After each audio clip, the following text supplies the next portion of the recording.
For those who are new and joining us for the first time, welcome to Career Cafe with Dr. Adi once every week or every other 2 weeks, depending on how convenient it is.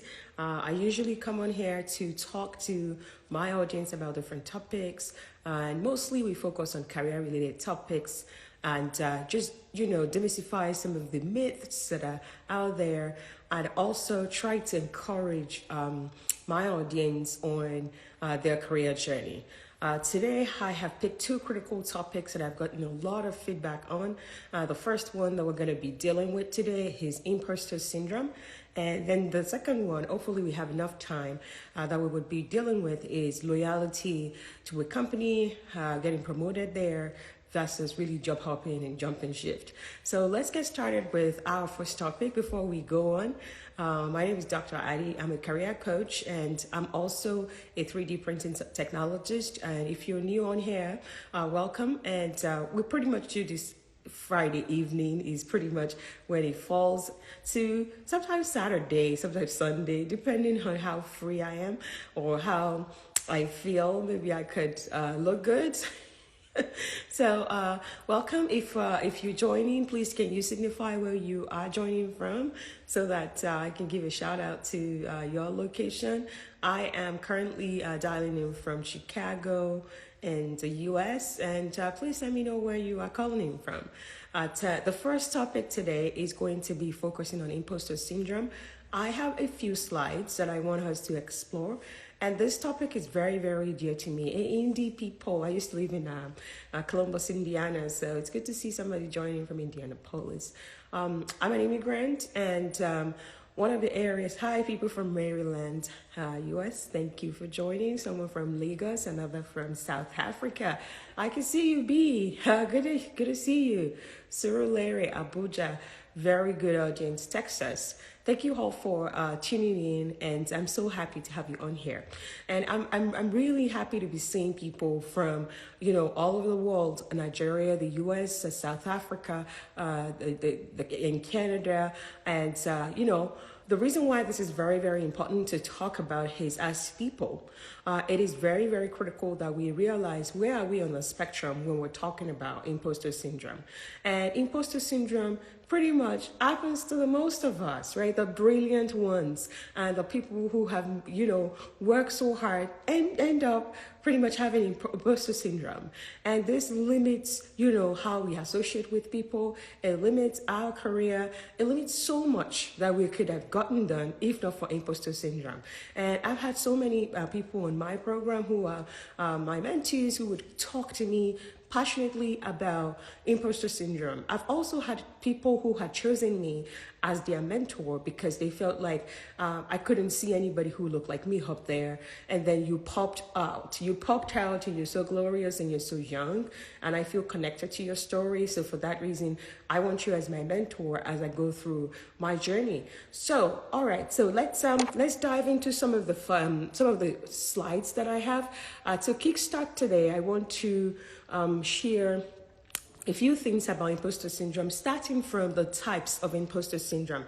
A few things about, people who actually have imposter syndrome. Like for me as an immigrant, most immigrants, when you get into a new location, maybe you're going there for school, maybe you're going there as a permanent resident, usually imposter syndrome hit us very hard. It hit us very hard. Even for those people back home, when you get a new job, you change environment, or let's say you just started college, imposter syndrome just shows up. Yeah, right? It shows up letting you feel like you're not good enough, you shouldn't be here, you're not smart enough. Somebody's going to know that you're a fraud. Somebody's going to catch you that you can't really do much, and that everything that you think that you are is not true. And this voice pretty much, the voice in your head make you just feel small, make you feel timid. And this in turn starts to affect your response to people, your ability to shine, your ability to toot your horn. And then instead of, and then it looks like you are humble, that you're putting your head down. And today we're going to talk about the difference between fear and humility. And oftentimes it's this imposter syndrome that shrinks us to a point where we are conditioned to be humble, And pretty much it's not immutability. It's pretty much fear. Fear that is channeled by imposter syndrome. One of the biggest issues that imposter syndrome costs us is mental issues. People have to have mental disability. So, they're so afraid. They have panic attacks. They're antisocial a little bit. They keep to themselves because you just don't feel like they're good enough. If you're joining today and you know someone who could benefit from this discussion, who could add to this, please invite them to attend. Please take a snapshot of my beautiful face with this slide and just post it on your story for someone to be able to follow this and be a part of this. This is all you can do to help contribute to somebody's journey. Here I'm showing a picture that displays 5 types of imposter syndrome, or 5 areas that allow imposter syndrome to kick in. All of us are not wired the same way. Some people are like superheroes. So as you can see here, the superhero syndrome. I know people who just work. They don't stop. They work even at midnight. They work like they overwork themselves in compensation for the fact that they think they're not good enough. So they think instead of 8 hours that the companies ask you to put in, if I put in 15 hours, then I can be able to show that I am competent. If I put in 15 hours, no one is going to catch me that I'm not good enough. Are you in that category that you can't put your laptop down? That you, especially now that we work from home, you just work. Can we start assessing the reason why you feel like you need to overwork? Because sometimes the reason why you are overworking is not because it's required. It's just because you're trying to compensate for something that is missing, and a voice in your head is making you feel like you're not good enough. So you think, if my colleague puts in 8 hours, I need to put in 15 hours to be able to catch up in terms of the type of jobs that they have done for the day. If you are in such a situation, you're dealing with imposter syndrome. The second one is the natural genius. The natural genius are people who always, they are the ones who always set bigger goals than they can achieve because they think they can do a whole lot. So if what they can really do is 3, they will set goals to achieve 6. And in the process of trying to achieve 6, they don't give themselves credit for the 3 that they have done. They keep feeling like they've not done the 6 because 6 is the target that they set for themselves. Whereas normal people who are not genius set 3 for themselves. And when they meet 3, they clap for themselves. They're proud. They feel like I have achieved so much. But maybe you are in the category of overachieving. You are setting too high of a goal that is unrealistic. And for that reason, you are overworking yourself. Yeah, we know you're smart, but you want to display that you are smart. For that reason, you're setting too high of a goal. And this should make you to start to think, am I setting too high of a goal? For myself, is this the reason why it feels like I'm not good enough? Because when I'm measuring myself against the 6 goals instead of the 3 goals that most people should have achieved. Are you such a person? Maybe this is why you're feeling like you're not good enough, because the goals are too much. I always say every goal we set should be smart. It should be smart goals. So it should be something that you know that this is measurable. It should be something that you feel like, okay, this is something that everybody else is doing that. I'm not trying to be a sports star here, trying to do ×5 of what everybody else is doing. All right. Number 3 is the experts. So the experts are those people who feel like, they're the ones who oftentimes really just find ourselves in a situation where we say the more we know, the more you know, the more you think you don't know.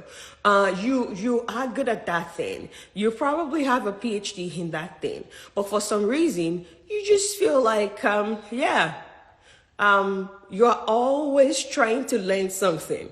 You are always out there to get more education. You are out there to learn more. What I see a lot that happens to immigrants when we come abroad is immediately when we come here, we feel we came here because we knew, right? You got scholarships to come abroad to come and study. You got into med school. You got into Canada by express entry. You got in these places because you're worthy, because you have the right credentials. Now you get into the place. On landing there as an expert, now you feel like you don't know. anything. And because of that, you're an expert, but now you're feeling like you don't know. Because of that, you now got all the certifications in the world trying to prove the point. You are learning. Every opportunity you are learning. I think 2 weeks ago, we talked about FOMO, fear of missing out. Anything that comes across your timeline like this, you want to learn. Clinical, you will register for. The other one, you will register for. You are learning and just acquiring knowledge. Whether you need it or not, you are just acquiring knowledge. Why? Because inside is empty. You are feeling like you have issues. You are feeling like you don't know enough. So you're trying to learn anything under the sun so that you can feel like you know. Listen, we have to understand that the more we know, the more we feel like we don't know. For that reason, oftentimes, if we're not careful, we keep learning, and we don't usually know when to stop.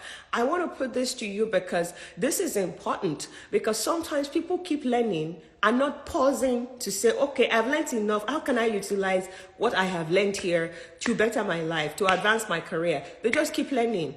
If you go on LinkedIn right now, you'll see people who have like 16 certifications. You'll be wondering, what the heck? Why do you need 16 certifications to succeed? You see it behind their name. I admire them. I want to get more certifications.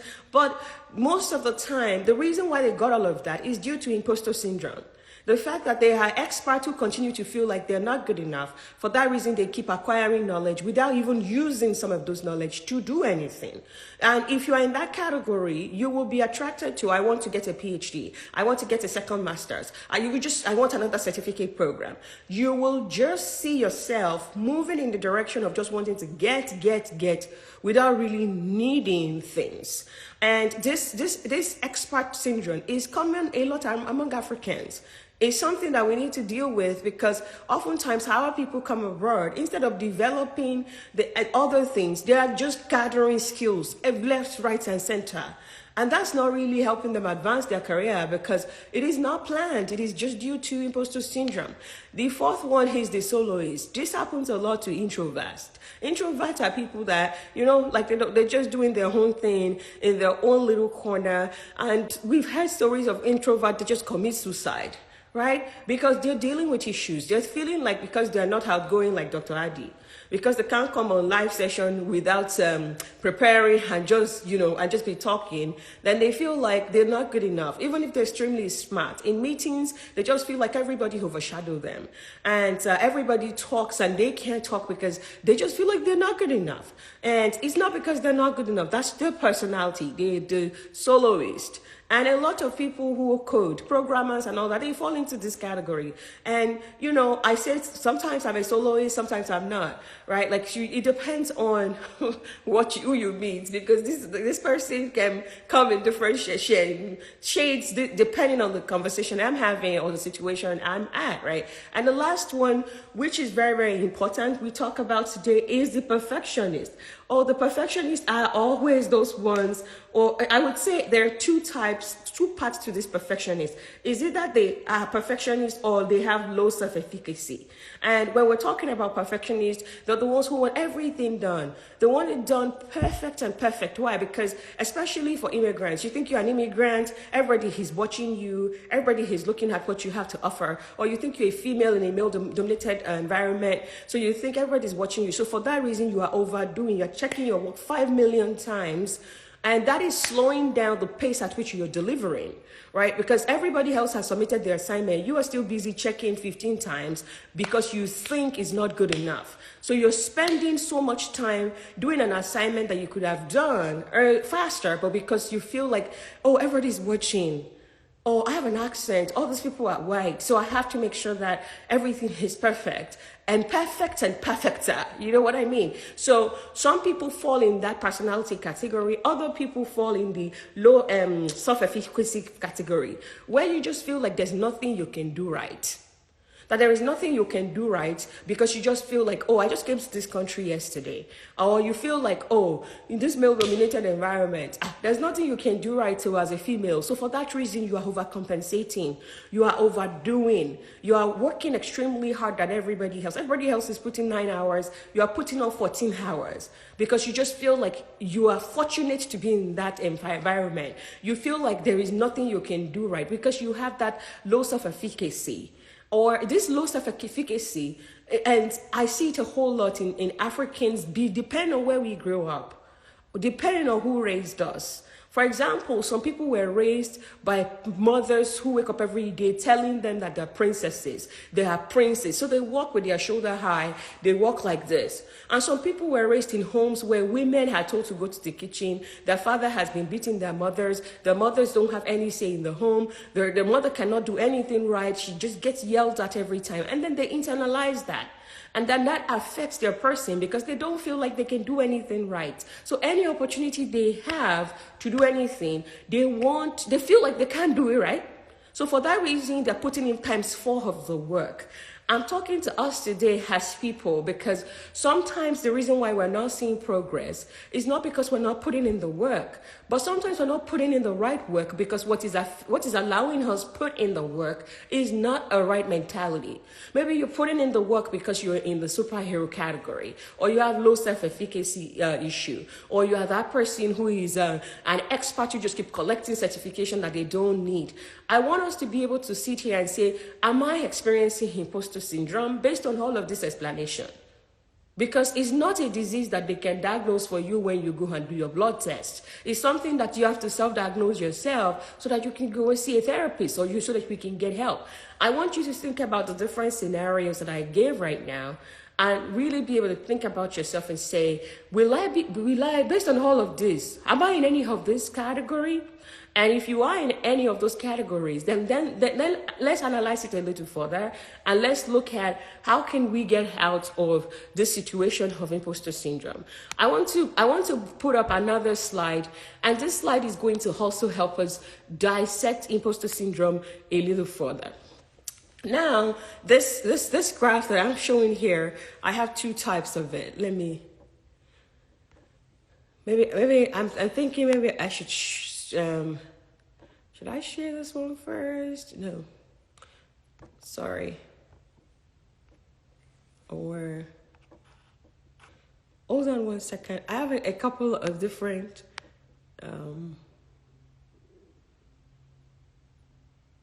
I'm just trying to make sure that you can see it. Can you see it properly, or should I find another Dunning-Kruger chart that we can review? So this is a Dunning-Kruger chart. And this chart is to allow us to understand a couple of things that we are seeing in our workplaces, right? So you can see that it looks like this. And this can be dissected in 2 ways. Okay, somebody said they can see it. That's great. So this is a Dunning-Kruger chart, is to allow us to understand what is going on in some of our workplaces that we work at today. Like I said, if you're just joining, please help us share this page. Help us take a picture, put it on your Insta story so that somebody can join today and benefit from this free information that we're sharing. All right, going back to this Dunning-Kruger chart. You know, you may work in a workplace where in meetings or in your team, some people are the ones that are always talking. They just talk. They take over conversations. Everything anybody say, they have an opinion. They're always there, just always, feeling like they know everything.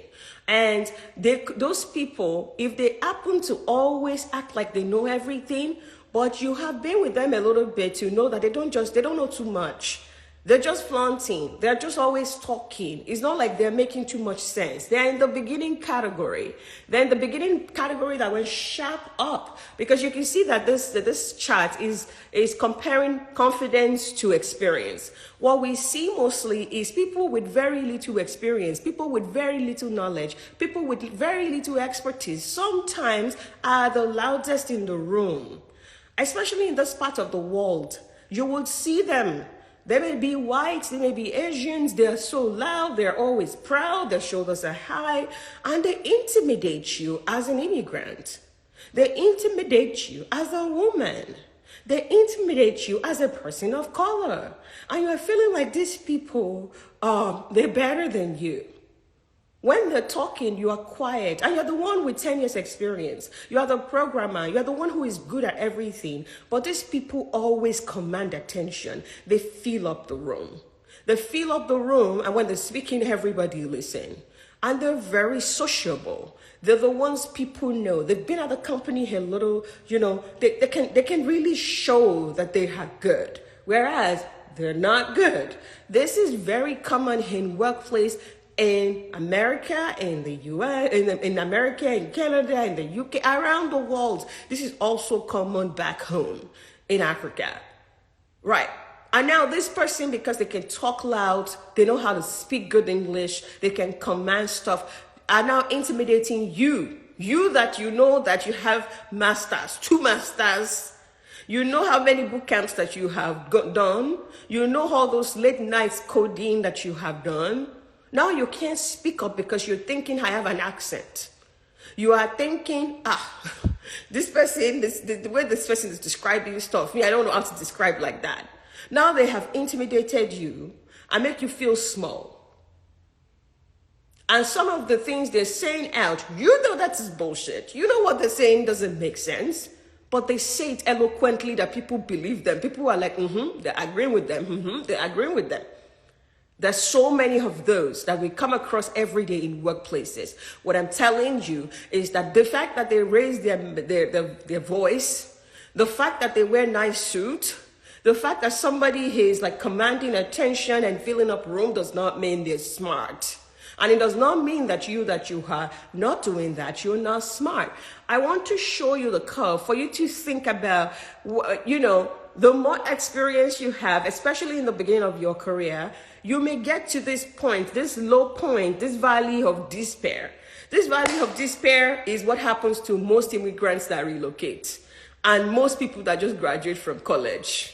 This valley of despair happens to us a lot. Or the woman that just came out of maternity leave that thought she wasted 1 year of her life at home and now technology has changed. That is where you are, valley of despair. You're thinking you don't know anything anymore and you have experience and you have education and you have so much things that you brought to the table.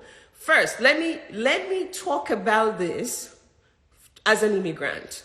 When new immigrants are coming to the US or Canada or the UK or South Africa, wherever you are going, I want you to remember one thing. There are over 1 billion people in Africa. Half of those people are youth. And half of those youth are trying to leave Africa. But guess what? You made it out because you're smart. You made it out because you're a hustler. You made it out because, maybe favor or luck was part of it as well. You made it out as somebody who actually deserves international attention and they said, we believe you, come over here. Now you have landed in this new country, everybody is speaking English. You now feel like you should shrink. You now enter that valley of despair while you are now second guessing the smart person that came from back home. You were the village champion. Let me tell you, in Makola, I was a village champion. In my class, I never had second in my life. I was first. Primary school, first. First in it. Primary school. I did common entrance in primary 5. They wanted me to do in primary 4. When I entered secondary school with my brother's mate, I still went and became head girl in that school. I was that smart. Now we came abroad. We just enter valley of despair immediately. Me that I was coming here with a bachelor's in physics with strong 2-1. Oil and gas job was waiting for me in Nigeria. I left all of that. Village champion, come enter abroad. You now enter valley of despair. How many of us are on that table? Can you tell me if you're on that table? Because many immigrants are on that table. They're on that table. They came to these countries as successful immigrants who were first, who were the best, who were some of the best in their countries. Now we enter valley of despair where we think we don't know anything because we are now second guessing our accent. You will now see us shortening our name. They call me Dr. Adi and not Adiola. That is one of the signs of imposter syndrome. And I'm accepting that right now to myself. We now start to straighten our hair. We now start to form some nonsense accent. We are now starting to try to do things and condition ourselves because of imposter syndrome. Why? Because we are at that valley of despair where we think we're not good enough, where we think, look at everybody. They look different. They look nicer. They have degrees from here. Their degrees are from Stanford, Harvard. My own is from University of Saskatchewan. Who knows Saskatchewan in America? They can't even call the name. You are now over-criticizing your degree. I'm telling you how I have over-criticized myself and shrunk myself. But I have gotten out of that. How I have thought, people that cannot call Saskatchewan, are they the ones that will now hire me? How I have felt like because of my accent, somebody will not value my intelligence. How I have blamed my accent. How I have blamed myself. How I have blamed being female. How I have blamed my blackness for so many things. I have blamed my Nigerian degree. Why? Because I'm at the valley of despair. I remembered when I finished my PhD. When I finished my PhD was one of the lowest points of my life. I felt like I just had a certificate and that I was a fraud. I felt like I was a fraud. I felt like they would catch me that I was a fraud. Why? Because the more you know, the more you think you don't know. And because there is a point where that is valid. That is the valley of despair. The more you know, the more you think you don't know, is valid at the valley of despair. And I want you to be able to access yourself right now. Am I at the valley of despair? How many years have I been at this valley of despair for? I've gotten to America 5 years now. Why am I still at the valley of despair where I'm scared in meetings? I can't talk. I can't say anything. I can't act as an expert. Anytime somebody asks me about the field that I know, I'm timid, I'm shy, I am scared. I'm wondering if I'm saying the correct things. You are still at the valley of despair, if that's where you're at. And it takes understanding that you are going through imposter syndrome for you to get out of it.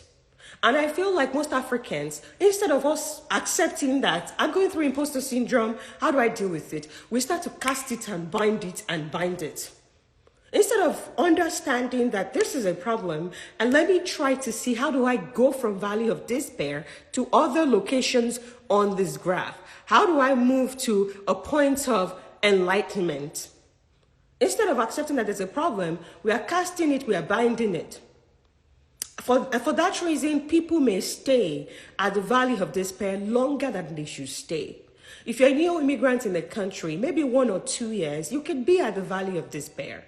Yes, if you've just finished college, you could be at the valley of despair for a year or two. But after 2 years, if you're still at the valley of despair, it's because you have refused to identify that there's a problem and that you have to find solution. And I'm saying this because imagine you being at the valley of despair and there's this guy in your company that when you are in meetings, this guy, you know more than this guy because you can see your level of intelligence, your level of experience and knowledge is more than his. But because he is at that point, that peak point, which is the peak stupidity point, he is raising his voice in meeting. And you are scared, you are timid. Guess who is getting promoted? Him is getting promoted. And you are not. And you have more experience. And you have more education. And you have more knowledge. Because you are still at the valley of despair. And it doesn't matter how many certifications you get, you will still not get promoted over that guy because his confidence is way higher than yours. Your confidence has dropped to almost next to nothing. So for that reason, you're not talking the way you should talk. You're timid. Your manager can see that. People in meetings can see that. So they don't believe all the things you're communicating. And this happens to immigrants a lot. That when you do your presentation, when you give opinions about things that you're an expert in, and people don't believe you until the guy who is with high confidence repeats the same thing. The same thing you said 45 seconds ago. That you are suggesting that we do this and do this. If that guy with high confidence say the same thing 2 minutes later and reward it slightly, everybody is going to say that is a good idea. And they will talk like that is the best thing that has happened since sliced bread was created. Have you faced that situation? In a room where you gave an opinion, nobody respected that opinion until that white guy say the same thing that you said. Now everybody is saying, that's a good idea. We should explore that further. And then you got home and you were so pained. And guess what you blame it on? Racism. Guess what we blame it on? Racism. We blame it on the fact that, oh, it's because I'm a new immigrant. These people are just racist. Every time I give an opinion, they don't respect it. And the same opinion, the guy says the same opinion, and everybody agrees. And now they're going in that direction. That was my idea. That was my idea. I've had so many of my mentees come and tell me that and say, I hate my company. I want to leave the place because there's so much racism. I'm smarter than most of them. But when I bring up my ideas, they just discard it until a white guy blesses it, or a white woman say the same idea, and then they give the credit to that person. Are you witnessing that? Because a lot of immigrants have. Why? Because our confidence level is limited. So when you're communicating that idea, it doesn't show authority. It doesn't show that it is good. And nobody is going to believe you, even if you're smarter. I'm saying this because it's painful to be in that situation. It's painful in a situation where your voices are not recognized.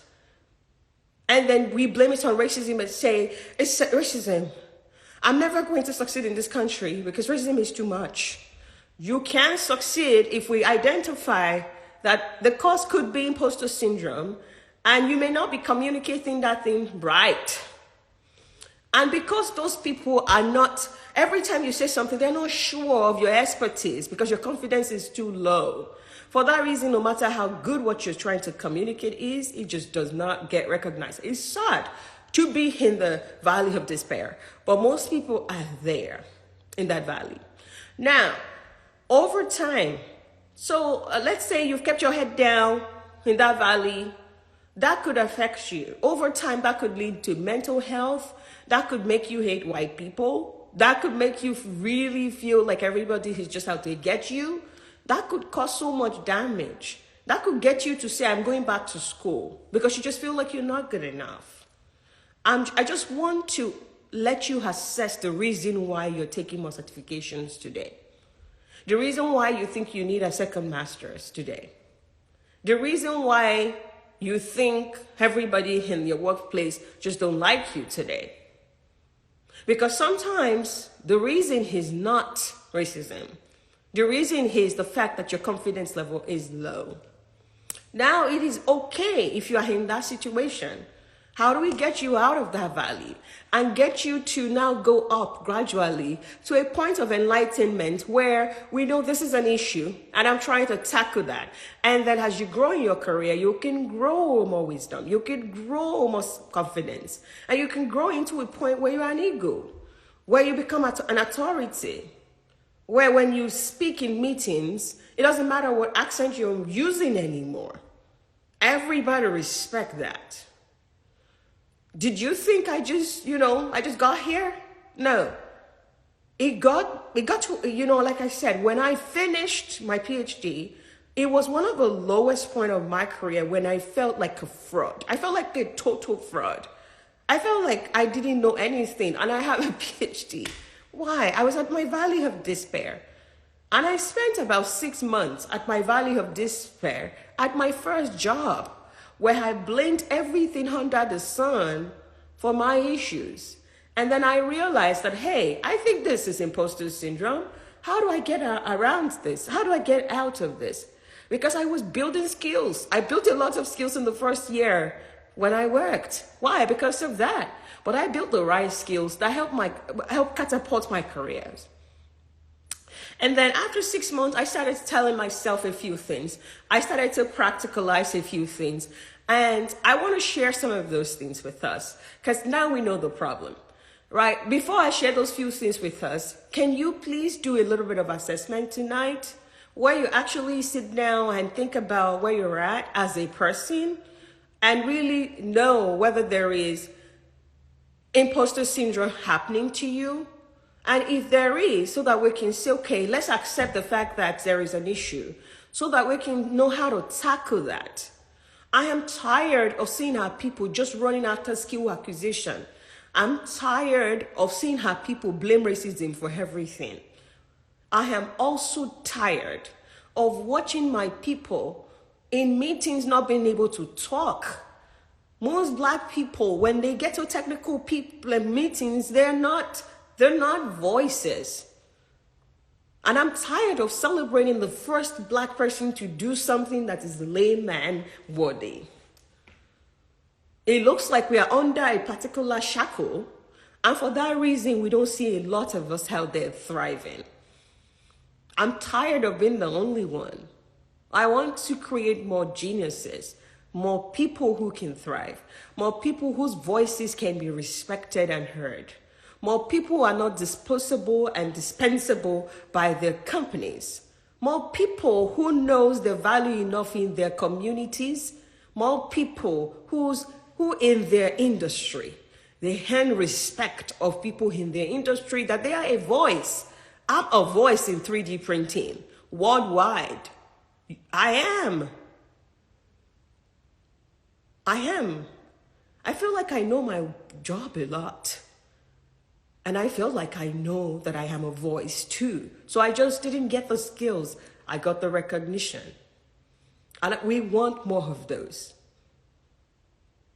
More of those that came into these countries as immigrants. More of those whose father didn't have money.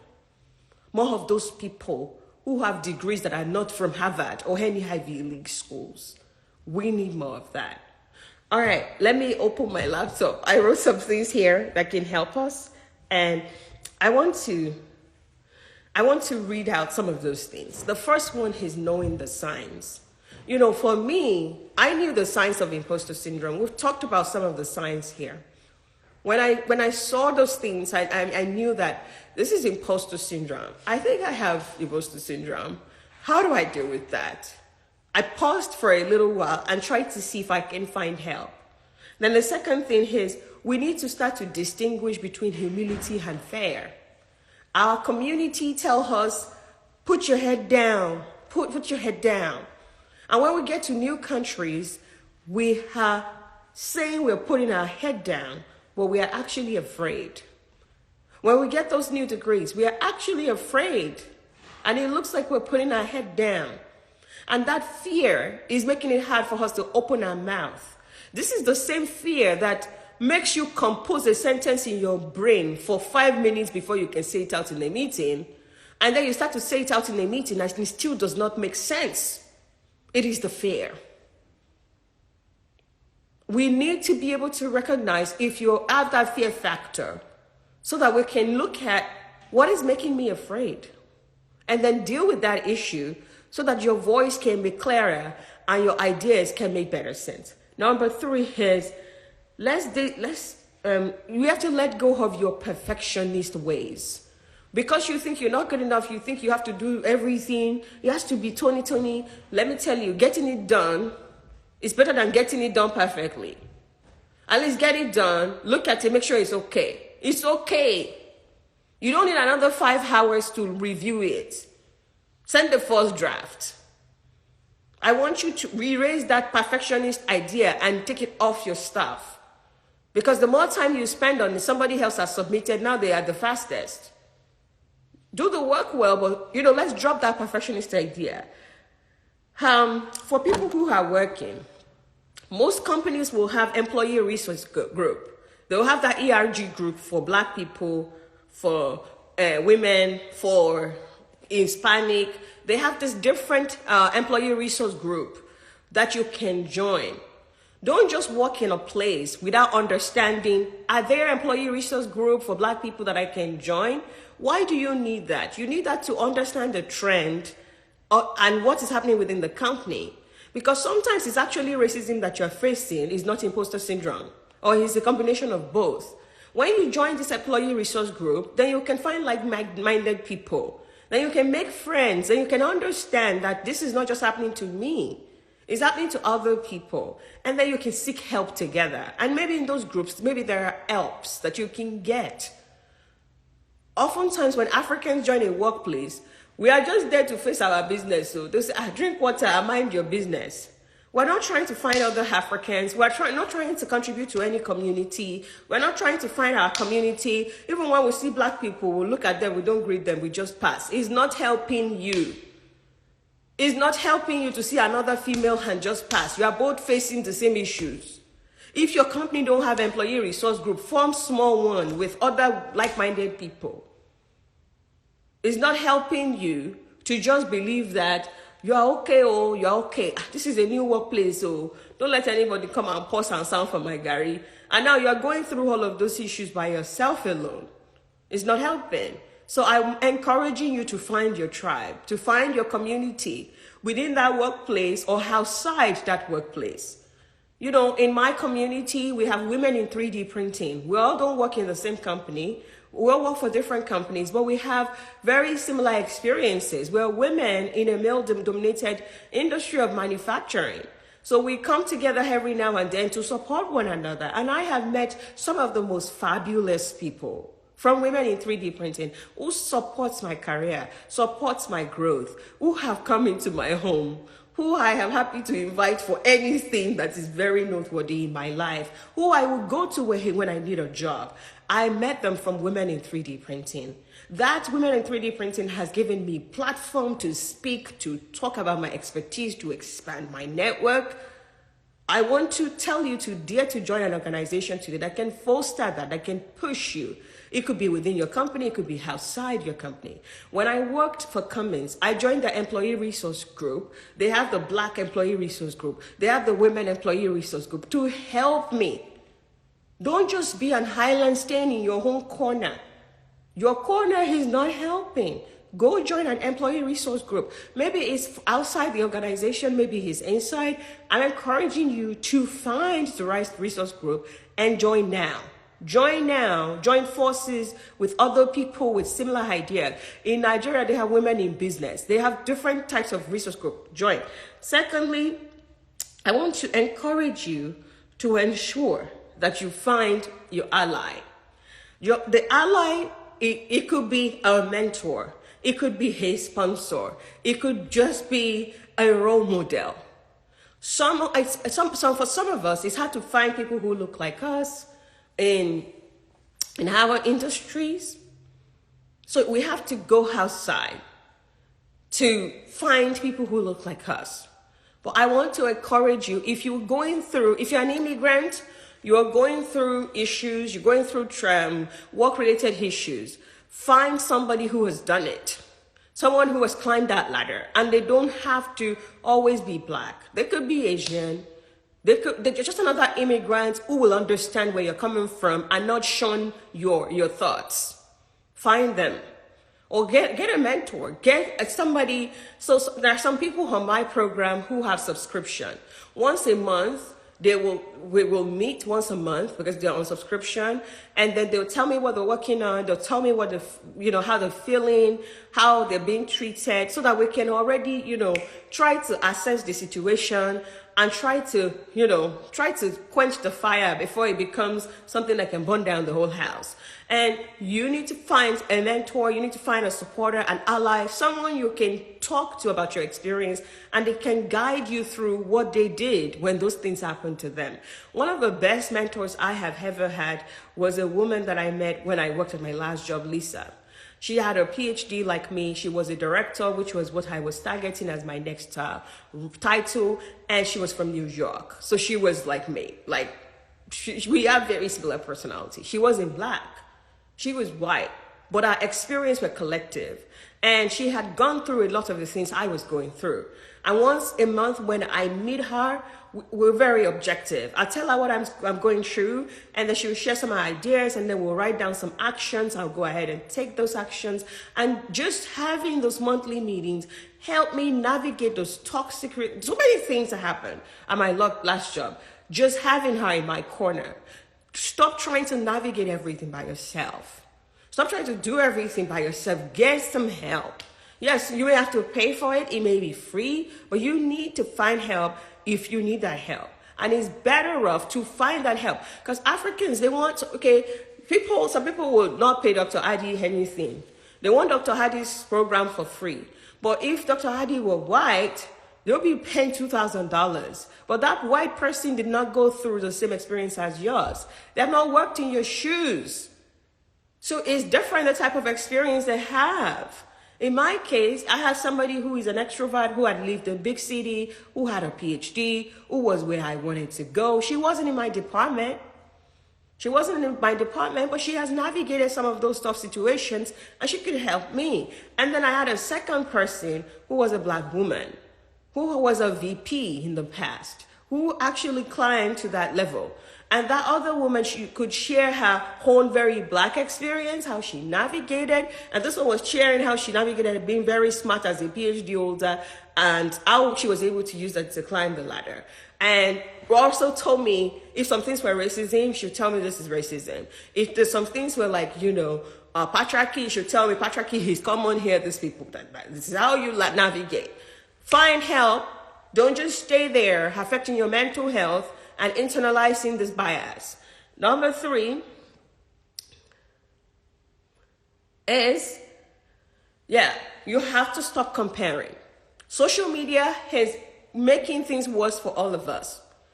People come on here, they'll have the best content, they can express themselves properly, and they put up so many things. Some people are putting, fake stories. They're using other people's stuff to just come show up on social media.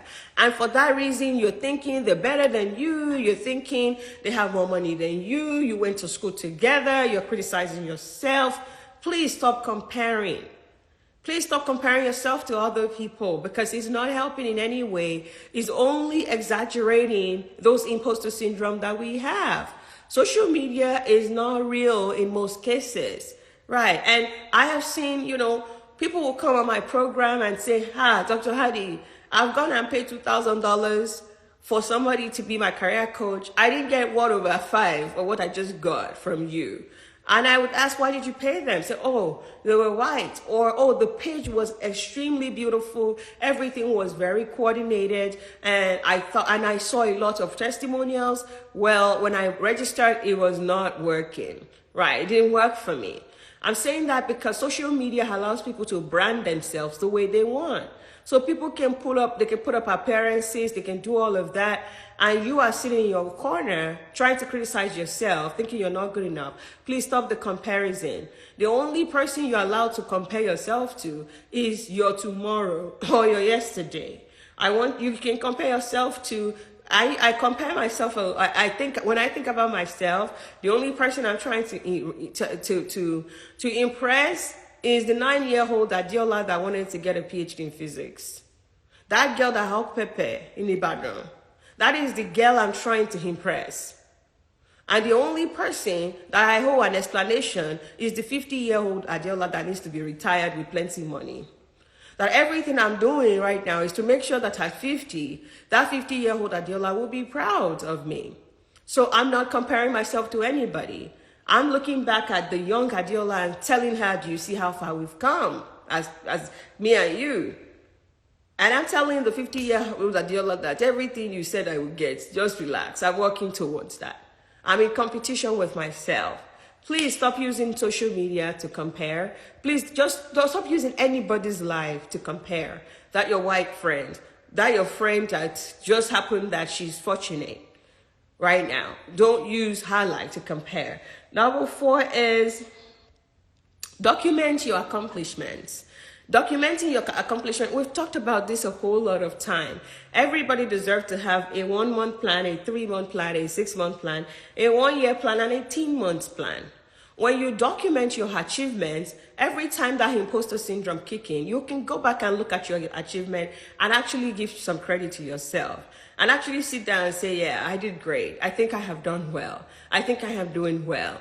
Please take time to document your achievement. When you document your achievement, it also helps you when you want to recap what you've done this year. When you're thinking about performance review, you can use those documented achievements to really challenge your boss in terms of what you've done this year. You can use those documented achievements to do a whole lot. So please document your achievement, because this helps you to see how far you have come as a person and how much of a progress you have made. And yeah, I think I feel like oftentimes as immigrants, no matter how much achievement we put down on paper, it just doesn't seem like it's enough. It just looks like there is more to be achieved. I know that. There is always more. But can we enjoy what we have done? And lastly, if there's anything I want you to pick from this, is that it is time to toot your horn. You are all of that. You are all of that. It is time to toot your own. All of those achievements you are documenting, it is time to show someone your value. It is time to show someone that this is all I've done in the last 6 months so they can start to respect you.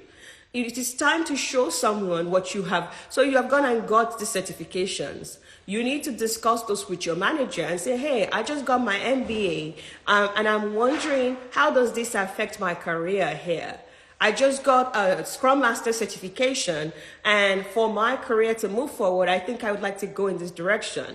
I want you to toot your own. You are not just doing all of this to just keep them under the table. You're getting more certification upon more certification. Nobody now knows you have that expertise. They're not going to invite you to that meeting because they don't know you don't have that expertise. Please toot your own. If you have gone and collect Six Sigma, you have become a black belt. You need to reach out to people who are working on quality assurance, people who are working on optimization of processes, people who are doing that within your company, and let them know, I just became a black belt. I just became a master black belt. And I would like to contribute to some of these projects because here are 6 expertise that I just added to my portfolio. They need to know what expertise you have added. This is the only way you can be invited to meetings. This is the only way your voice will matter. You just became a PNG in Canada. You need to let people know that I'm now a PNG. If there are documents that have to be reviewed that I can put my seal on, I'm willing to do that. I saw that you're working on this project and that project. I think I can contribute. Recently, I became a project manager. I became PMP certified. And here are 5 new skills that I've added to be helpful to your project. And so I'm not saying go on LinkedIn. LinkedIn is not your company. You just can't go and announce on LinkedIn, I have Microsoft Word, though. I just got it. It does not add anything to that group. You need to start to look, when you want to collect a skill set, it has to be planned. Why do I need it? How can I use it to contribute to this organization? But once you got it, you've gotten it now. Go ahead. Instead of going to LinkedIn and making a heck of a noise there that you have become Kiniko, go and talk to your manager. Go and look within other groups where you can contribute and let them know what skill sets you now have, what certifications you now have. How can you now contribute to the work they're doing? So that when you are talking in meetings, people don't speak over you anymore because you're now an authority. All right. Okay, I think that is that on imposter syndrome. What else? So I said I was going to share some of the things that causes this imposter syndrome. Some of us, our imposter syndrome are rooted in our family history because the way they treated us when we were growing up. Some of you knows my story, right? I'm the baby of the house. Everything was hand me down. I didn't feel like I was a princess growing up. And some people, I was able to get out of that imposter syndrome and not feel like all my life I have to be in the back of anybody. But for some people, the way they internalize how they were brought up has affected whether they are able to speak publicly. Some people were actually abused as kids. They were raped. They have all of these things that are messing up with their head. And for that reason, they just don't think anybody would treat them right. They just have imposter syndrome.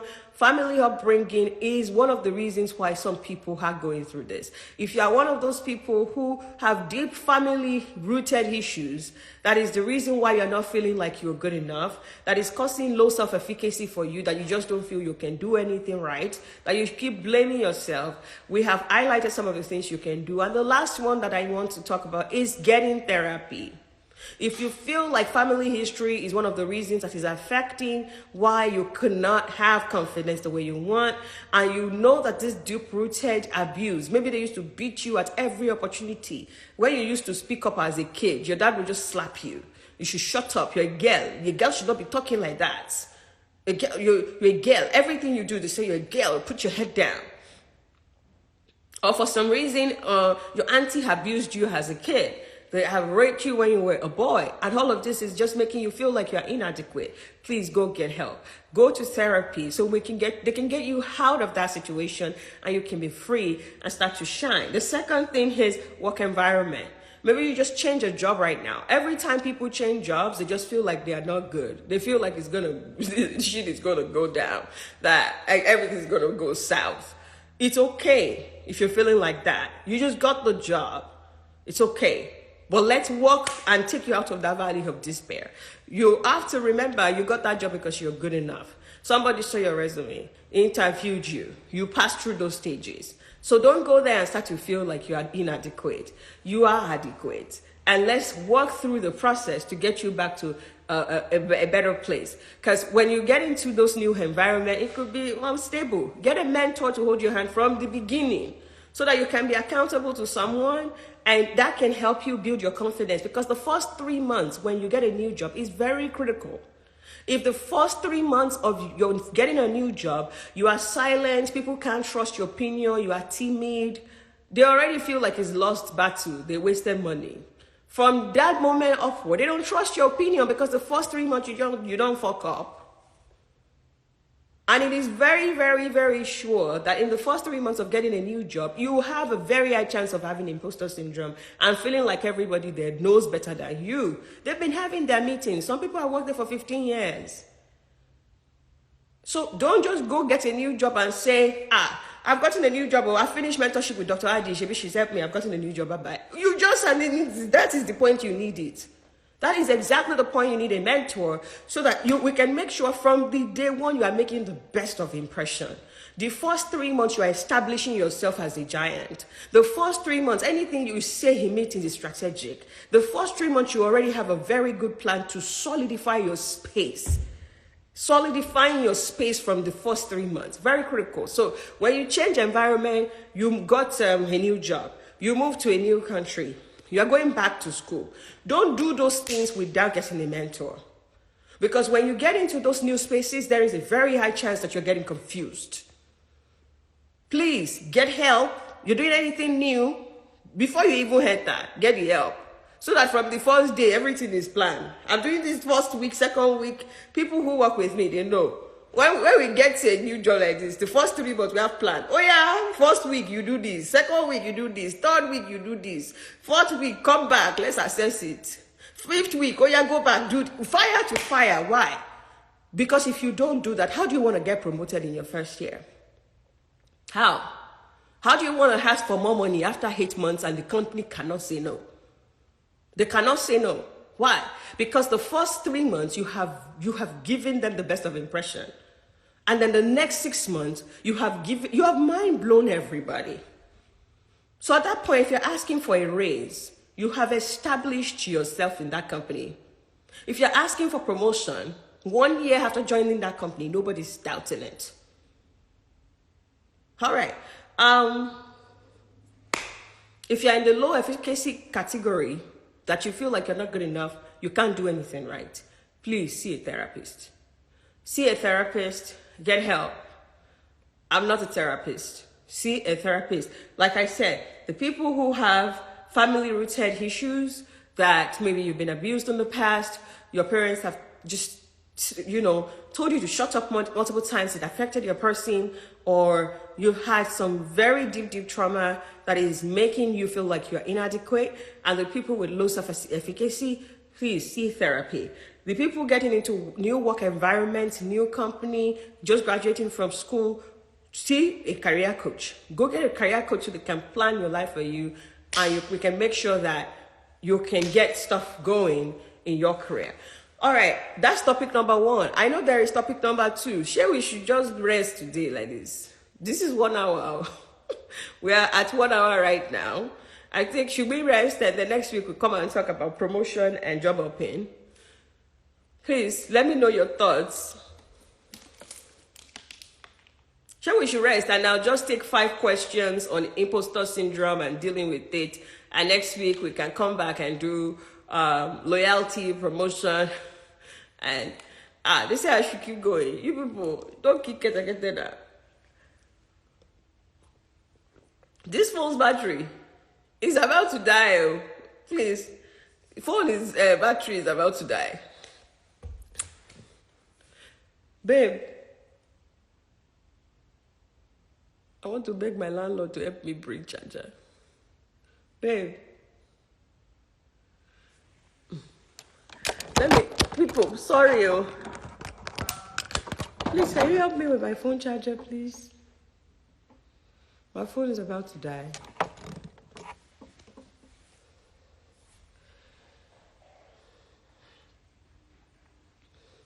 that charger that I can plug here on the iPhone side?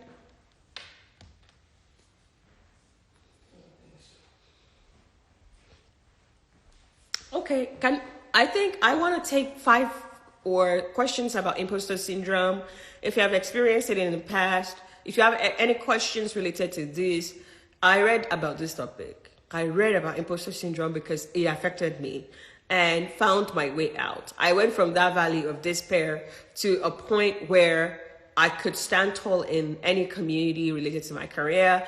I could stand tall outside of my career. I could have public speeches that are unplanned and still kill it.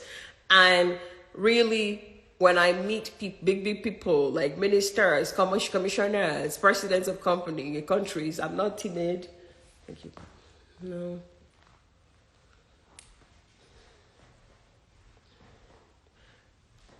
Can you help me with my work laptop, please? I can just plug it in. I can't plug it in my this one. Sorry, guys. I'm trying to plug this phone that is about to die so that we can continue. So I'm waiting for your questions. So if you have questions about this topic, please drop it. Let's treat the questions before we move on to our next topic, and we can treat that topic for maybe another 30 minutes and call it evening. In a situation where an employee is writing off your ideas, what do you do? There are a couple of things you can do. Some of the things that I teach on my program is when you get into a work situation, and sometimes when people write off your ideas, it's because they don't know you. So maybe you just join a new team, or this person have worked. Thank you. Sorry, let me plug this in.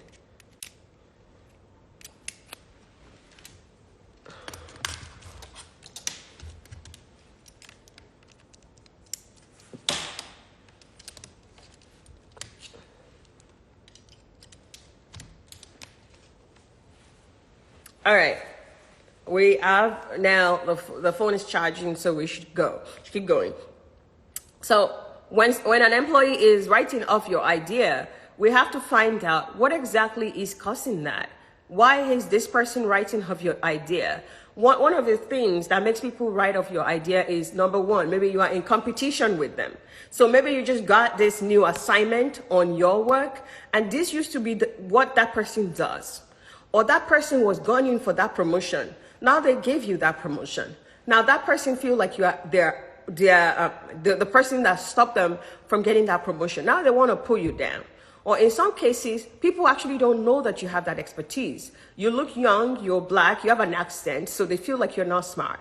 So when you are communicating some things, it's easy for people to just dispute that if they don't know you. And this takes me to one topic that is very critical. Advertising your skills within your company is something that you have to consider as a full-time job.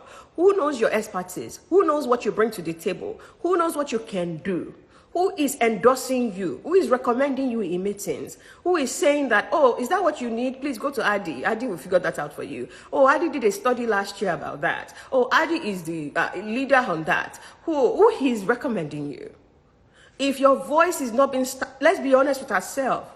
We live in this part of the world. Sometimes somebody needs to pull a seal of approval on your name before people respect your name. That is number one. Number two is you have to evangelize your skills within your company. If your skills are not evangelized, then they're not going to respect that. If people are not endorsing you, nobody's going to believe what you have to say. I'm saying this because oftentimes, we are also not recognizing that the job you got, that you're thanking God for, 5 people apply for that job internally. The person who was working on that job is now displaced for you. Do you think they're happy? Do you think they don't want you to fail? Do you think they don't want people to laugh at you so that they can say, Shebi, it was me that they were supposed to give? So how do you become friends with those people? So especially when you're joining a new project, when you're joining a new team, you need to call a meeting, one-on-one meeting, 15 minutes, 20 minutes with each stakeholder that you will work with. And go introduce yourself to these people. Go and introduce yourself, introduce your expertise. When people come on my program, I help them prepare what they talk about in those meetings. Those 15 minutes meetings, to convince your new co-worker that you're an expert in this area, to convey information about you and to create a relationship like friends. When somebody and you have already had to talk for 20 minutes, you told them about yourself, you told them about your expertise, you told them about so many other things, and they tell you back about them. Those people don't come to meeting to just start to antagonize you tomorrow. You have created a one-on-one relationship with that person before the meeting. Number two, do you know what they call meetings before the meeting? Sometimes if you feel like this person, every time we're in meeting, this person just always have the craziest question, always try to pull me down. Before you do that next meeting, can you call a meeting with that person? Share what you want to share with them in that meeting. Share it with this person first and tell them your opinion matters to me. I want to know what you feel about this. Take their opinion in private. Take that opinion in private. Already incorporate all their suggestions in. So when you go to the meeting to present that idea and say these are your thoughts, you can also mention that, oh, I also actually talk about this with so person that we agree to this. Because you have gone to meeting before a meeting with them, then they can't come there and be antagonizing you. You have created bonds. You have shown them respect. You have shown that they matter, even if it is, hey, corporate, we got to navigate this thing with style and there is strategy. I hope that helps, that whoever has that question. Anybody else has a question? You know, there are so many different things I can share here. Hey, that's why people pay me as a career coach. So please come and subscribe to monthly How Do I Navigate Politics in workplaces, because there are so many strategies. If you discuss with me, you're very, this is my situation, then I can list and say, hey, let's go 1, 2, 3, 4, 5 this month. And then if you come back and say, Dr. Adi, 3 works, 2 didn't work. And these are some of the responses I got back. Then we say, okay, let's replan. Yoruba will say, in your wada to say, and then we go again. But in the end, we'll kill that oppression. It's crazy. Like, I have been in situations where the job I was hired for, somebody was the one slaving away for that job for over 3 years. And when it was time for them to hire someone, they hired me. From the first day, that person felt like I was his enemy. It felt like he was in battle with me because it looked like I took away from him what he was working on for the past 3 years. Now it's time to get credit. They brought in this black girl. Oh, I turned that person to my best friend though, last. I did. I didn't know that history. And that's the thing. I didn't know the history that it was this person that was slaving away. Me, I just came in on my own, thanking Jesus that I got a new job. And this person already have enmity with the person he has not met. Because you're the one that took his place. Now they didn't give him that job. They gave you. And guess what that person wants to do from the first day of my arrival? Hate on me, antagonize me in meeting, make me feel small, make me feel like I don't know anything, that they are the owner of this place. And it wasn't just him. It was a cabal of other people who felt like he deserved that, but they didn't give it to him. So there were haters, plenty haters within a new company that I just joined. Plenty haters who felt like this guy was the one who was deserving, but they went and hired this young person and said she is an expert and have a PhD and have all this shiny credential. Who is she? A girl. You have not arrived at a company. You have like 16 haters. People who were his friends, people who worked for him, people who supported him on that project, who wanted him to be the one that got that position. They were all like hating from the moment I landed. And I didn't know that history. I navigated such environment and still won national awards. I did. I'm saying this because why that person is antagonizing you, there could be some history to it. But the strategy that I took to get close to this person, make this person later by himself voice out what happened. This person was the person that told me what happened. And told me I slaved away on this project for 3 years, and our manager decided to make you the superstar, and my 3 years work was in vain. And told me how he felt deep-rooted hatred and sadness. And I started bringing him on projects. I started bringing him because I started making him support my work. And when I'm talking, I don't just give credit to myself alone. I made him a part of the fabric of the work so that it wasn't feeling left out. And this man, he's over like 25 years older than me. At some point said he wanted to go and get a second master's because he wanted to be as smart as Adi. And once I heard that, I started teaching him stuff. I started passing stuff to him. I became his coach. This is the same person who hated me was the same person who was going to tell them, she's awesome. We hired the best. She's great. I love working with her. This is the same person that will now carry his wife. They will now come and carry me for dinner. We will now go and eat and drink wine together and be dancing at the pub. I turned my enemy into my supporter. It took time, but these things take strategy. All right, I think that question was very wise. We are at 4:30, and I want us to talk about the next topic. Any other question? I feel like there are so many questions you can ask me on this topic, and we can postpone the next topic until next week. But I'm happy to take the next topic and move forward. But imposter syndrome is affecting a lot of us. Imagine if you have imposter syndrome, you are coming into such situation that I just explained, and now you are in meetings, people are speaking over you. They're disputing your ideas. They're making it look like your ideas don't matter. Imagine how worse you will feel. Imagine how worse you will feel in such a situation, and you start to feel like, is it village people that is pursuing me? I just got to this job. Why is everybody hating on me? You don't know the history. And that is why it's very critical when you got a new job, you need to have a plan from the day one.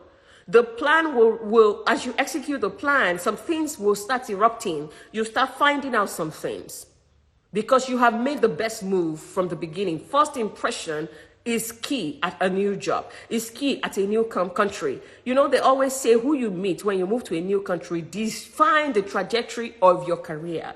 First impression, absolutely very, very necessary. First person you meet, the first people you interact with, how you deal with those people. So you can't just get a job and go to church, thank God, and say, I've gotten a new job, and there is no strategy to how do I want to win here. And then you now go to meetings, you're not asking any question, you're just taking note like a rookie. They hire a senior or a manager. Do you think they hire you to come and be taking notes? They hire you to come and dominate.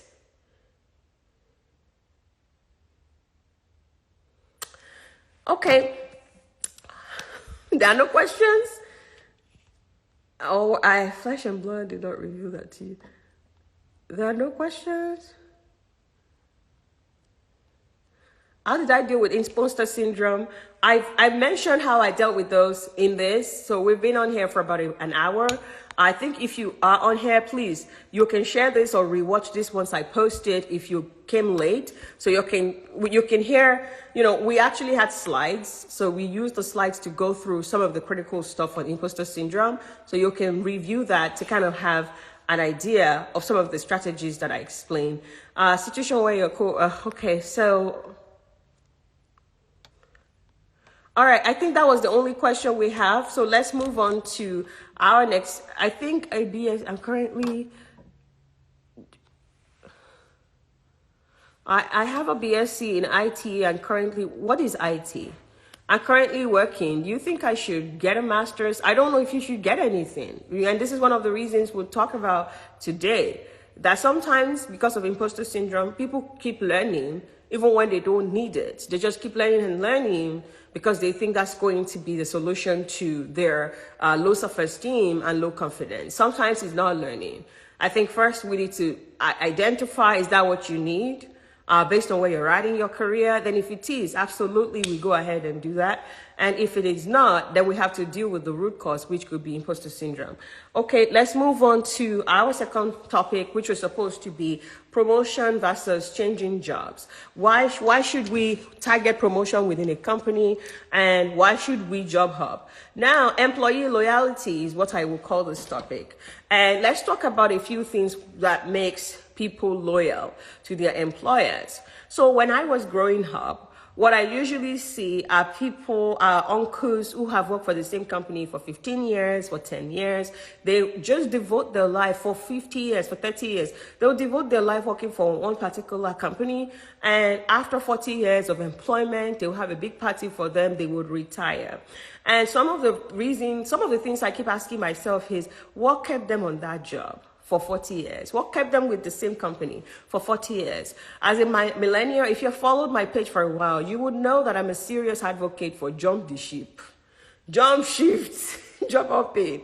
Now go jump shift every two. You would hear me say that often.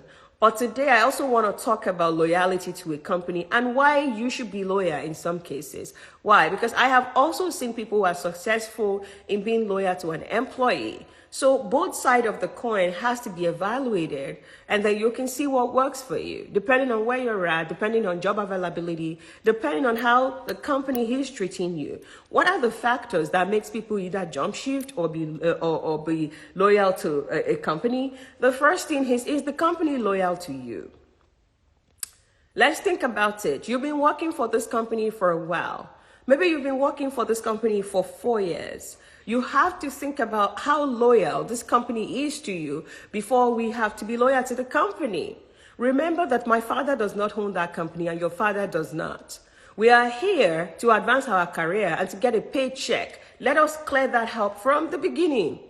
I had to work for 2 reasons: get a paycheck and advance my career. Those are the 2 reasons why you're working for the company you're working for. If you have any other reasons, I don't know.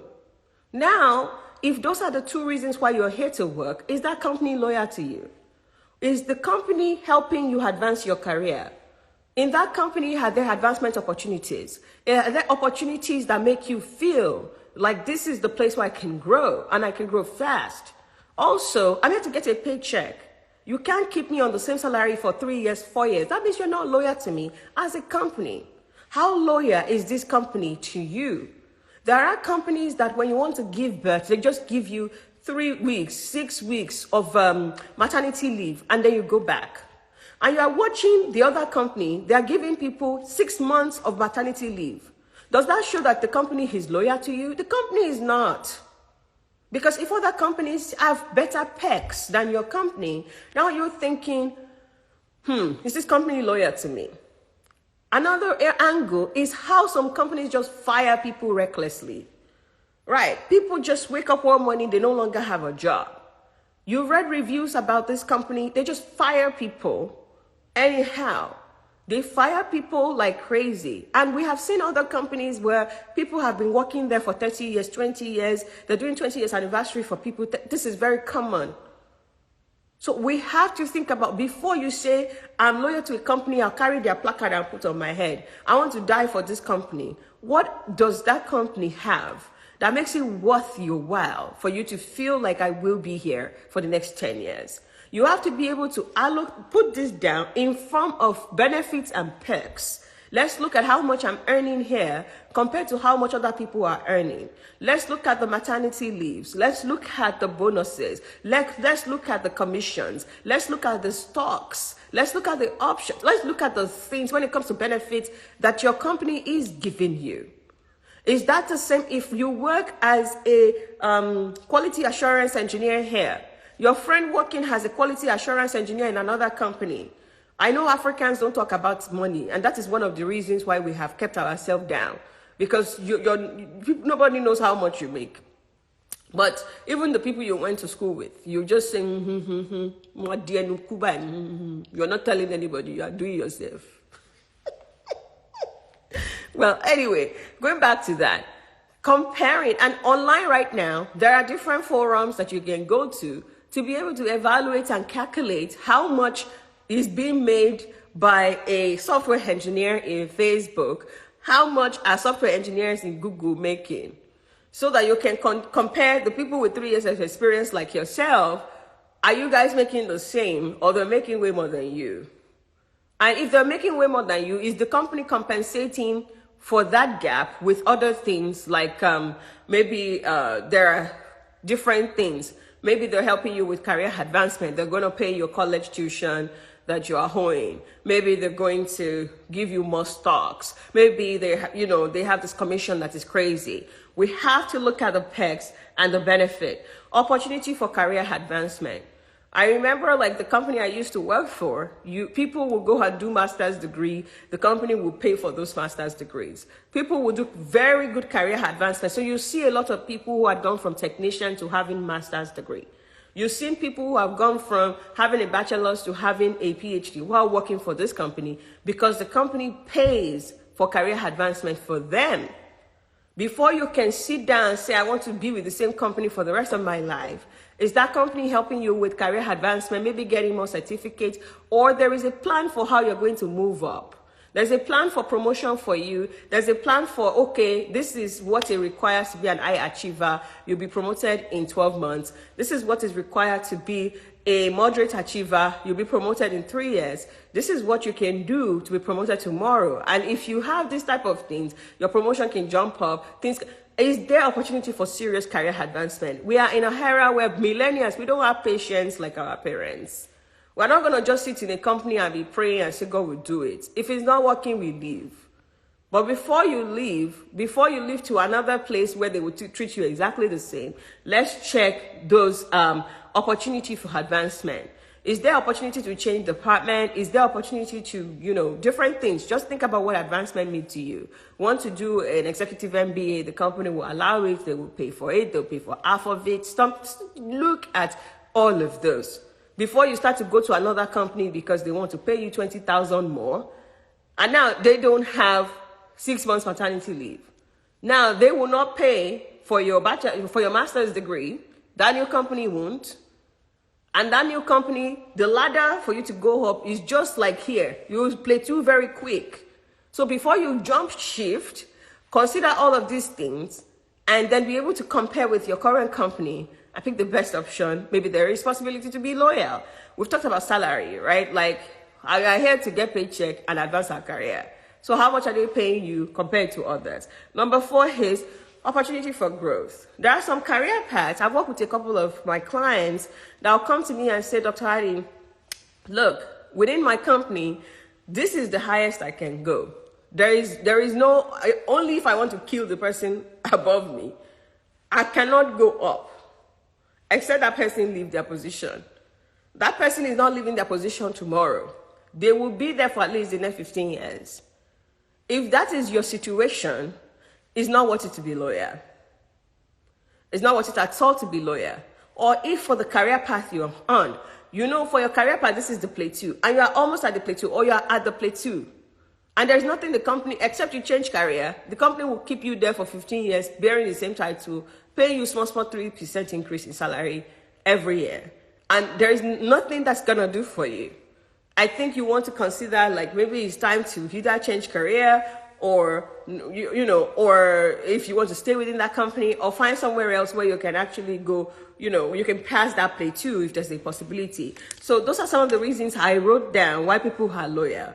If you are in a company where there's opportunity for growth, massive opportunity for growth, some companies have rotation programs. So when they hire people in the beginning, you do like 3 to 4 rotations. You learn different department stuff. So if you stay in one department for 4 years and you don't like what you're doing there, you can move to another department after 4 years and continue to advance your career. There are some companies with such an opportunity.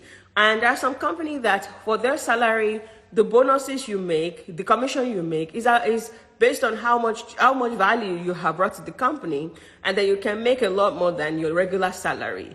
And you feel like with this company, I've been able to make a whole lot of money, or I can make a whole lot of money depending on the value I'm adding. So you don't just have to consider your base pay alone. You want to consider all of the other things there. New responsibilities. There are some company that is what you are doing that you'll be doing. There is no opportunity for flexibility. They hire you for one thing. That's the one thing you will do for the rest of your career there. If there are new opportunities within your company, you know that within my company I can switch. Even within my department, I can say I want to contribute to data analytics project, and they will allow me. that makes it easy for people to say, you know what, I'm going to stay here because of flexibility. I can build new skill sets. I can do a whole lot here. There is some level of flexibility for me to go around or to expand my portfolio. Some of these things are keeping people loyal to an employer. So if you're in a category where you don't see the advancement, you don't see the opportunity, you are at the point where you feel like your salary is actually, when compared to others, is not the same. You also feel like you are shortchanged when it comes to benefit and stuff like that.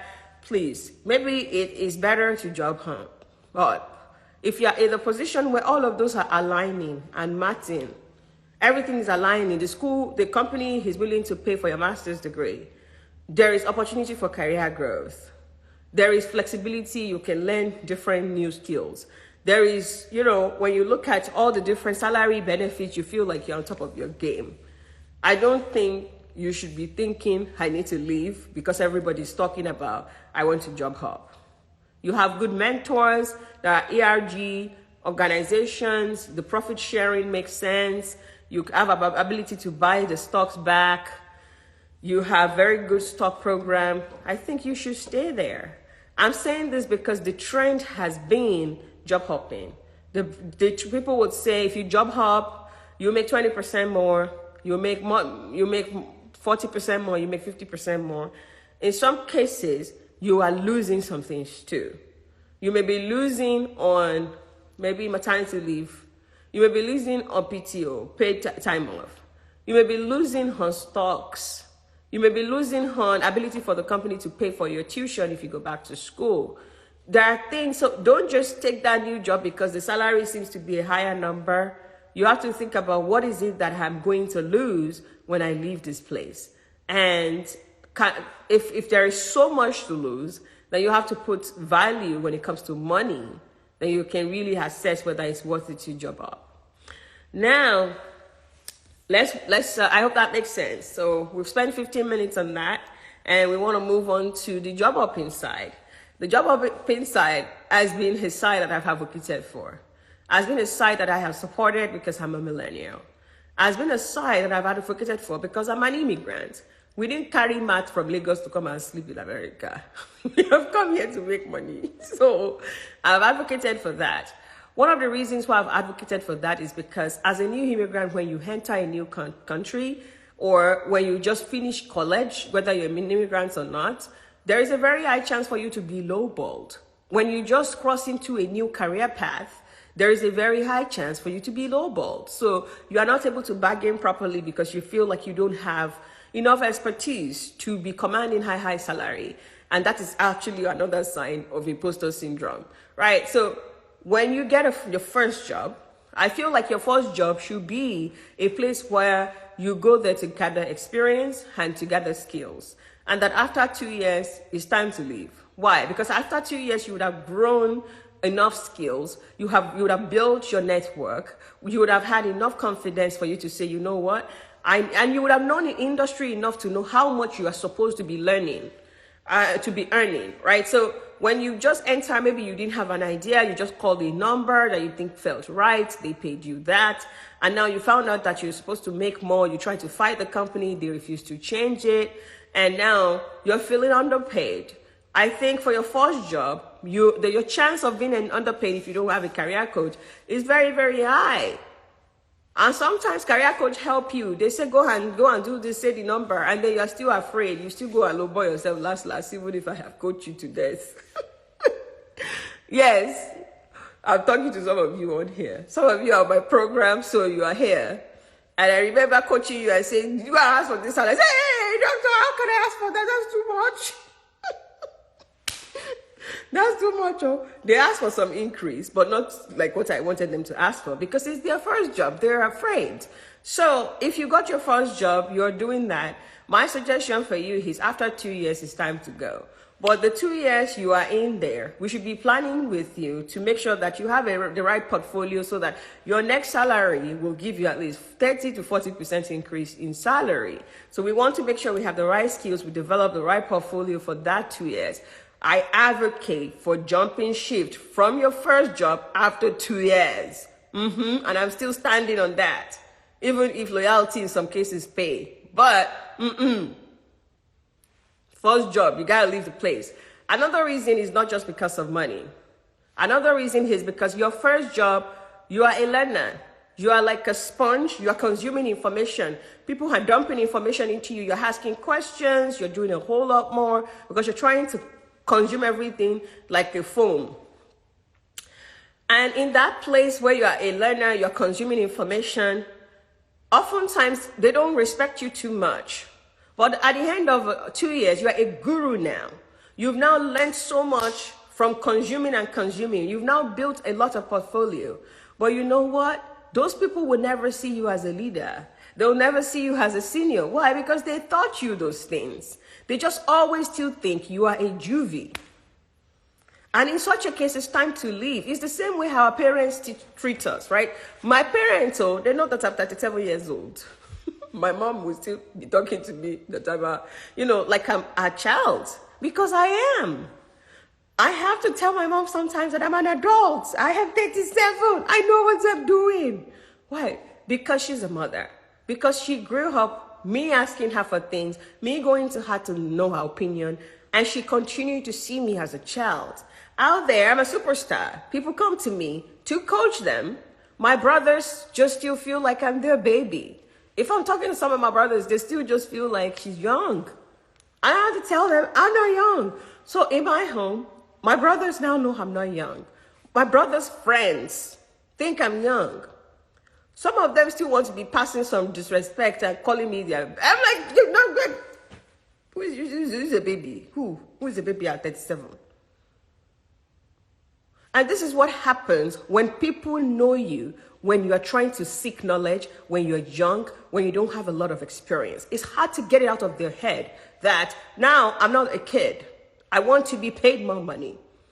I want to be given better roles that require leading. When you get your first job, that's where you're going to be. A juvie, learning, taking in. And after 2 years, when you are now supposed to be in an element where you can do things, it will be hard for anyone to give you a chance. They will still always see you as the kid. So it's not only about money. It's not only about money. It's about the fact that when it's time to move so that you can get the right respect, you go. You go to where they didn't know you as a juvie, where they didn't know you as a kid, where they hired a senior. They saw your credentials that you had the skills. That's why they hired you. So from the first day, you're commanding respect because you have those skills. All right? So so that's one of the reasons why people should jump hop. So whether you're a new immigrant, whether you finished school 2 to 3 years ago, whatever career, you just changed careers. You just changed from, you've been doing accounting for 15 years, and now you move into a data analytics role or a customer success role or whatever you moved into. After 2 years in that data analytics role, now you're an expert completely in data analytics. It's now a time to go and establish yourself as an authority. You need to leave to where they can value everything you have put together. So yeah, people could leave for money. If you feel like you lowball yourself as a new immigrant or as a new graduate or as a new entrant into a different career, and you think you now have enough skills to command 30%, 40% increase in salary, let's go, baby. If you are in the category of, I was consuming as a sponge, everybody taught me things, now they don't even think I know those things because they thought they taught me, it's time to leave.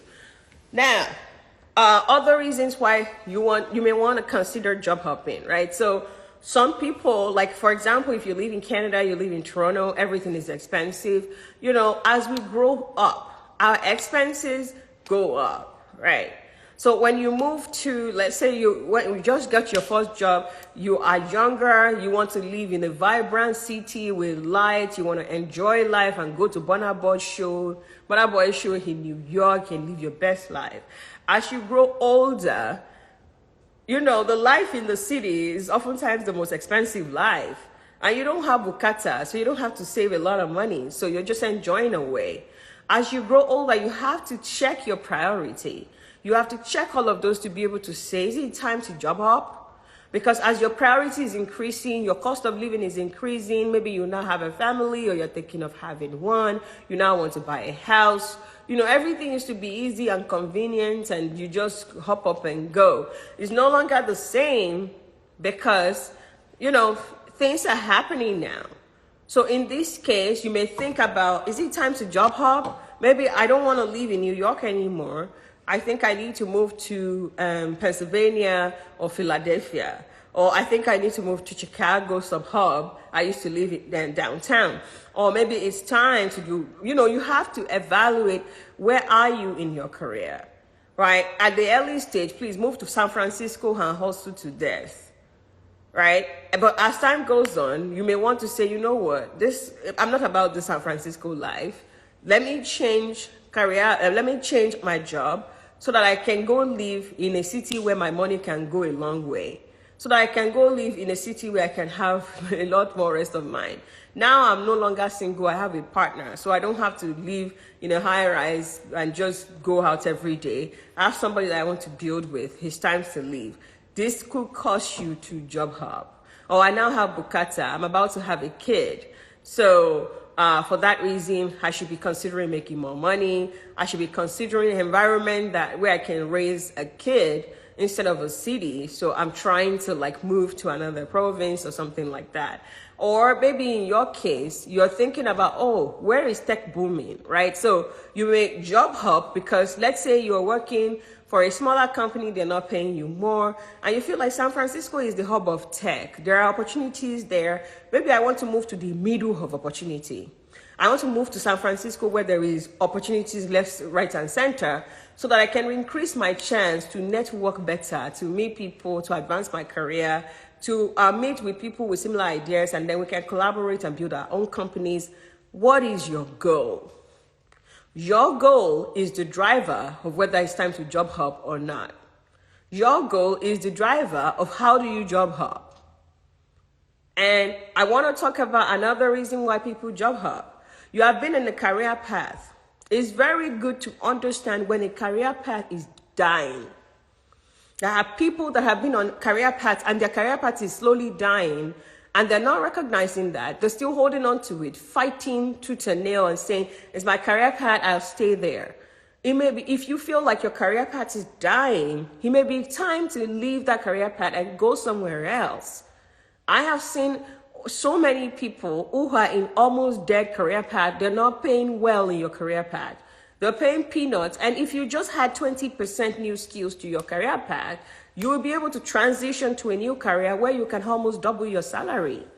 If that is you, it is really for you, there is no question. You need to be transitioning and job hopping. I like crazy. And I don't want to mention career paths, but I know for a fact there are some career paths that we immigrants, our parents, they hold those career paths in high esteem. They wanted us to study those career paths. We have now studied those career paths. You know, I'm even going to mention one. Let's break the table. Let's break it. All right, let me do sign of the cross. Is there any lawyer on there before I go and break the law table for Canada? So yeah, let me break this law table. So I want to talk about law for Canada, right? When new immigrants are coming into Canada as lawyers, I'm focusing on Canada right now.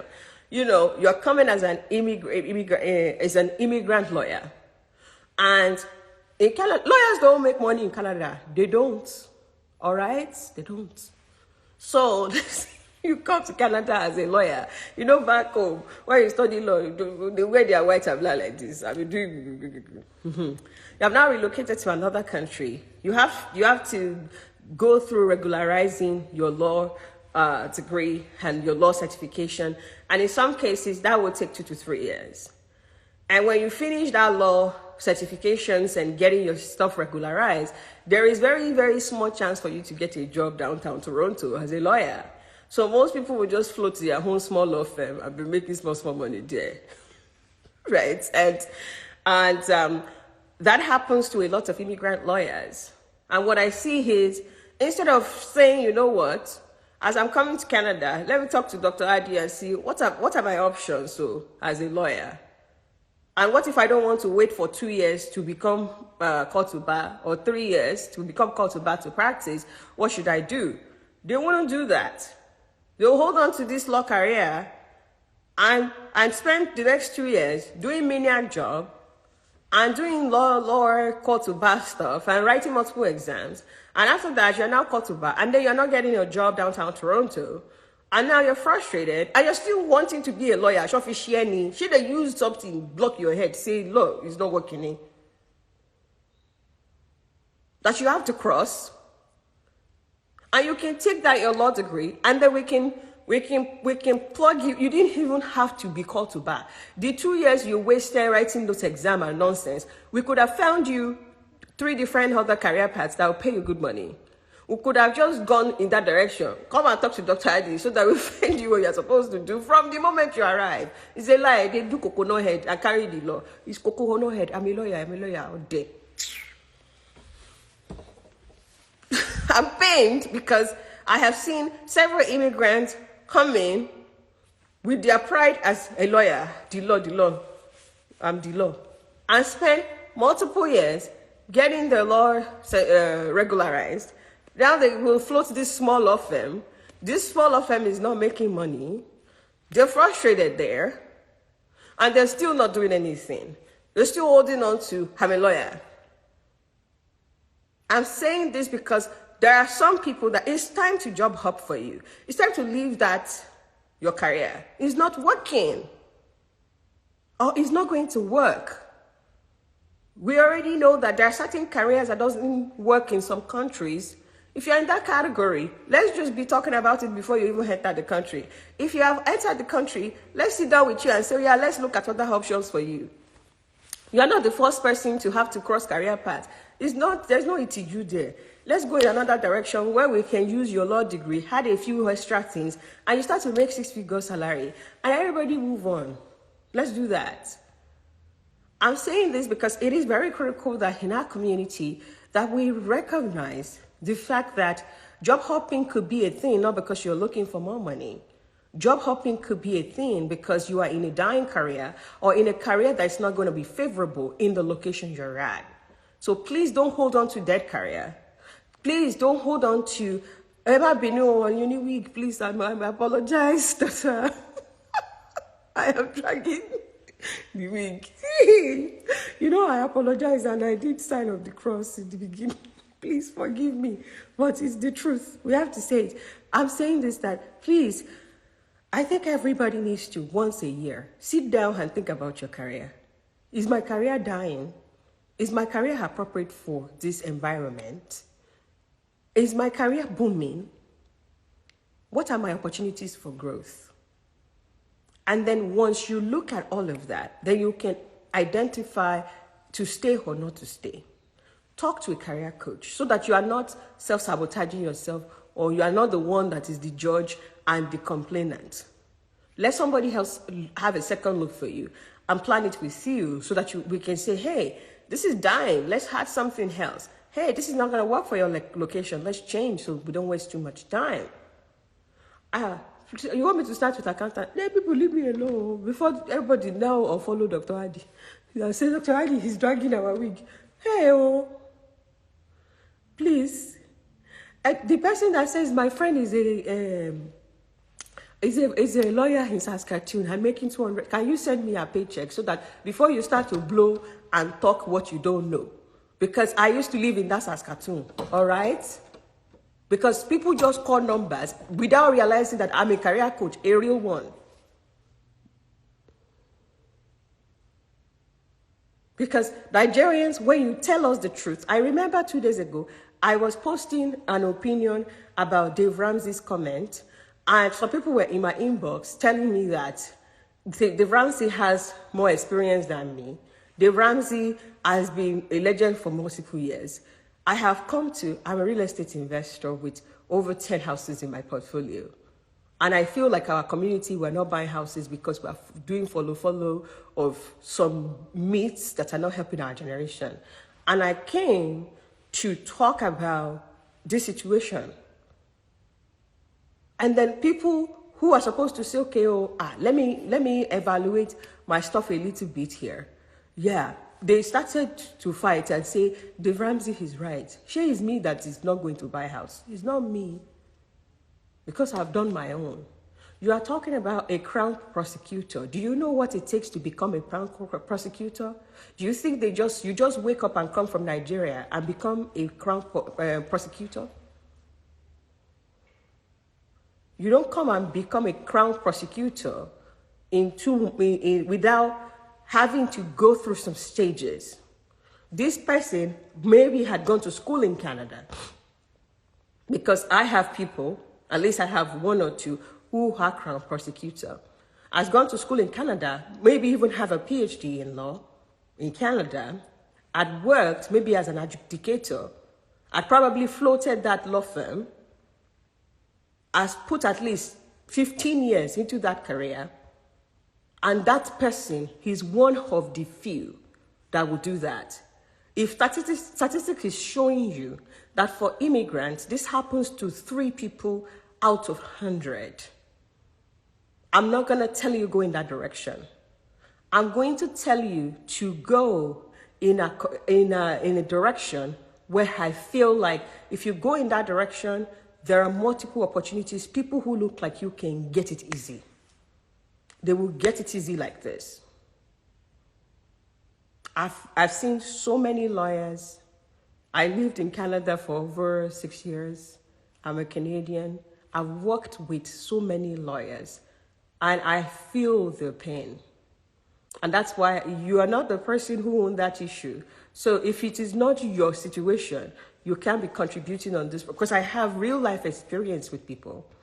I have real life experience with people who even are lawyers who went to school in Canada, who had JDs. They had JDs, Juris Doctor, from Canada, and still don't make good money. What is the entry or break point? The entry point is the point of assessment. Before you enter anything, you need to assess. You need to be able to do studies that say, okay, let me look at the statistics of what is happening in my profession. If the statistics is not favorable towards people who look like me, then what should I do? Should I still do strong-head and say, in Jesus' name, my case is going to be different? Or should I do something about it? My people, it is 5 o'clock. We have done well today. To those people who stick around, let's do a summary.